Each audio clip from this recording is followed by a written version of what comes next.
Assalamualaikum warahmatullahi wabarakatuh. Perkenalkan, nama saya Miftah Ramalia Aryati, guru SDN Ngembe 1, Kabupaten Mojokerto, Provinsi Jawa Timur. Pendidikan dasar memiliki peran yang sangat penting dalam mengembangkan potensi individu. Di kelas 6 SDN Ngembe 1 terdiri dari 10 peserta didik dengan beragam latar belakang dan gaya belajar. Keberagaman ini merupakan tantangan untuk menerapkan pendekatan yang lebih kreatif dan menarik dalam pembelajaran. Untuk menghadapi tantangan ini, penerapan pembelajaran berdiferensiasi menjadi sangat penting karena peran guru menjadi sangat krusial. Guru berperan sebagai fasilitator, motivator, dan penilai yang responsif terhadap kebutuhan dan karakteristik peserta didik. Pembelajaran berdiferensiasi ini dirancang dengan menyesuaikan metode, materi, dan lingkungan belajar agar sesuai dengan kebutuhan, minat, dan gaya belajar peserta didik. Langkah pertama yang saya lakukan adalah melakukan tes gaya belajar yang menjadi dasar penting dalam pembelajaran berdiferensiasi. Untuk mengetahui gaya belajar apa yang kalian miliki sehingga Bung Miftah bisa menentukan kira-kira nanti media apa yang bisa Bung Miftah gunakan untuk kita belajar hari ini. Silakan dikerjakan sesuai dengan diri kalian masing-masing. Paham?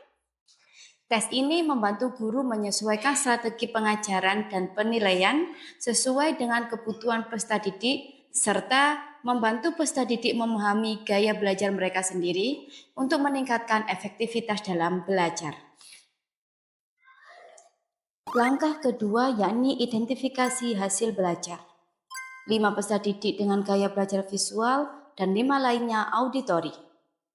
Hasil ini digunakan untuk merancang pembelajaran berdiferensiasi, memilih model pembelajaran yang tepat, menyiapkan media yang mendukung semua gaya belajar, serta menentukan pembagian kelompok peserta didik. Langkah ketiga, menerapkan pembelajaran kooperatif. Sebelum memulai pembelajaran, saya menyambut peserta didik dengan hangat untuk membangun ikatan positif dan kepercayaan. Assalamualaikum warahmatullahi wabarakatuh.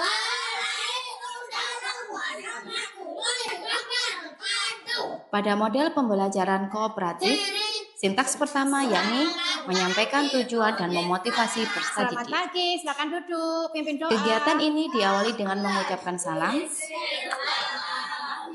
berdoa sebelum memulai pembelajaran. Setelah kita doa, kita lanjutkan dengan literasi selama 10 menit. Dikeluarkan dulu buku literasinya. Literasi selama 10 menit. Menyusun kesepakatan kelas bersama peserta didik untuk menumbuhkan komitmen belajar antara guru dan peserta didik.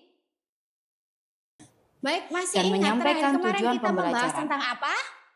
Tujuan yang akan dicapai dalam pembelajaran ini adalah melalui kegiatan diskusi pembelajaran, peserta didik dapat mengidentifikasi dan mendeskripsikan anggota tata surya dengan tepat. Diferensiasi proses dilakukan 2 kali. Pertama, dalam kelompok besar saya memberikan video edukasi tentang tata surya dan pentingnya menjaga kelestarian bumi. Video ini mendukung tema P5 gaya hidup berkelanjutan dengan membahas bagaimana aktivitas manusia mempengaruhi atmosfer, iklim, dan kehidupan di bumi, serta dampaknya pada tata surya. Kemudian saya memberikan pertanyaan pemantik kepada peserta didik. Pertanyaan ini bertujuan agar mereka dapat mengaitkan informasi dari video dengan pengetahuan yang lebih luas mengenai dampak aktivitas manusia terhadap lingkungan dan tata surya. Baik, tahap selanjutnya adalah menyajikan informasi. Bu Miftah mengizinkan kalian untuk belajar dari sumber apapun, buku manapun. Sintaks kedua adalah menyajikan informasi. Saya memberi kebebasan pada peserta didik untuk belajar dari berbagai sumber pembelajaran. Salah satunya dari multimedia pembelajaran interaktif Sitaya yang berasal dari kata sistem tata surya, yang merupakan aplikasi berbasis web yang saya kembangkan.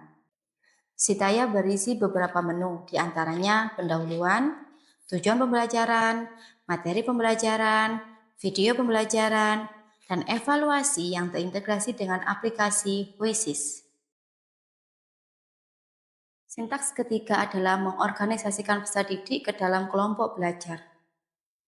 Dalam tahap ini, saya membagi peserta didik ke dalam 2 kelompok sesuai dengan gaya belajar mereka, yakni kelompok visual dan kelompok auditori. Sudah, baik, yang ini untuk kelompok yang visual ya. Nanti Bu Miftah bantu untuk pengoperasiannya. Yang ini untuk kelompok auditori. Nanti Bu Miftah bantu untuk pengoperasiannya. Baik, selanjutnya Bu Miftah akan membagikan LKPD sesuai dengan gaya belajar kalian. Untuk yang LKPD visual untuk kelompok visual. Untuk yang LKPD auditori untuk kelompok yang auditori. Diferensiasi konten yang diterapkan melibatkan kelompok visual yang membaca materi pembelajaran, sementara kelompok auditori menyaksikan video pembelajaran, yang kesemuanya tersedia di aplikasi Sitaya. Sintaks keempat yakni membimbing kelompok bekerja dan belajar. Pada tahap ini, saya berkeliling pada setiap kelompok untuk membimbing diskusi dalam penyelesaian lembar kerja peserta didik. Untuk diferensiasi produk, saya memberikan lembar kerja peserta didik yang berbeda. Kelompok visual membuat infografis tentang materi tata surya, sedangkan kelompok auditori membuat ringkasan materi dan membuat video singkat mengenai materi tata surya. Ketika telah selesai mengerjakan, setiap kelompok mempresentasikan hasil kerja mereka, dan kelompok lain wajib memberikan tanggapan, baik berupa pertanyaan maupun saran. Sintaks kelima adalah evaluasi. Dalam tahap ini, peserta didik mengerjakan soal dari aplikasi khusus yang terintegrasi dalam aplikasi Sitaya untuk mengukur hasil belajar mereka. Setelah itu, kami melakukan penarikan kesimpulan mengenai materi tata surya. Kita lakukan penarikan kesimpulan. Kira-kira di sini yang bisa menarik kesimpulan mungkin dari kelompok auditori dulu? Ya, silakan Mbak Alifah. Tata surya terdiri dari berbagai jenis objek langit, termasuk planet, bulan, asteroid, dan komet. Oke, bagus. Terima kasih untuk Mbak Alifah. Jadi menurut Mbak Alifah kesimpulannya adalah tata surya itu sekumpulan benda langit yang terdiri dari planet. Planet itu juga ada planet dalam dan planet luar. Ada satelit, ada asteroid. Mungkin dari kelompok visual, kira-kira kesimpulannya apa ya? Oh iya, silakan Mas Nugi. Matahari adalah pusat dari tata surya dan menjadi... Sintaks keenam adalah pemberian penghargaan. Penghargaan saya berikan kepada kelompok terbaik dan teraktif selama proses pembelajaran. Penghargaan ini saya berikan dalam bentuk sertifikat dan kado sederhana untuk meningkatkan semangat belajar peserta didik. Setelah proses pembelajaran berakhir, saya mengajak peserta didik untuk melakukan refleksi pembelajaran. Refleksi ini berisi pertanyaan tentang apa saja yang sudah dipelajari dari materi hari ini. Anggota tata surya diantaranya matahari, planet, asteroid, meteor, satelit, dan komet. Terima kasih untuk hari ini. Mohon maaf jika banyak kekurangan. Saya akhiri. Wassalamualaikum warahmatullahi wabarakatuh. Pembelajaran saya akhiri dengan doa dan salam.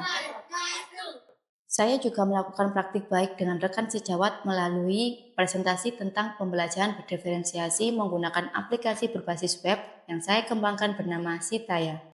Praktik ini memberi berbagai manfaat seperti memberikan informasi tentang konsep pembelajaran berdiferensiasi, membantu mereka memahami cara memanfaatkan teknologi untuk meningkatkan praktik mengajar, sehingga menciptakan budaya pembelajaran yang lebih baik.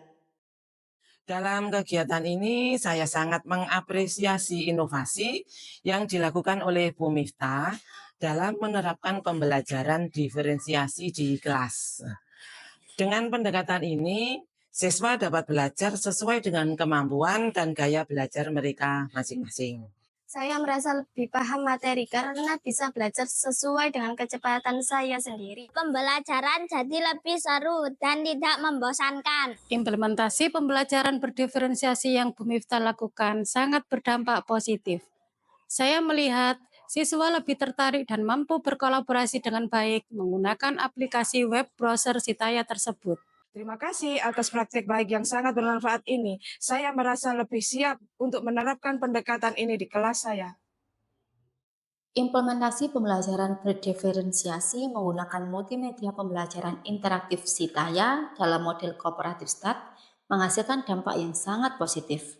Keterlibatan peserta didik meningkat menjadikan mereka lebih aktif dan termotivasi karena materi disesuaikan dengan kebutuhan dan gaya belajar mereka.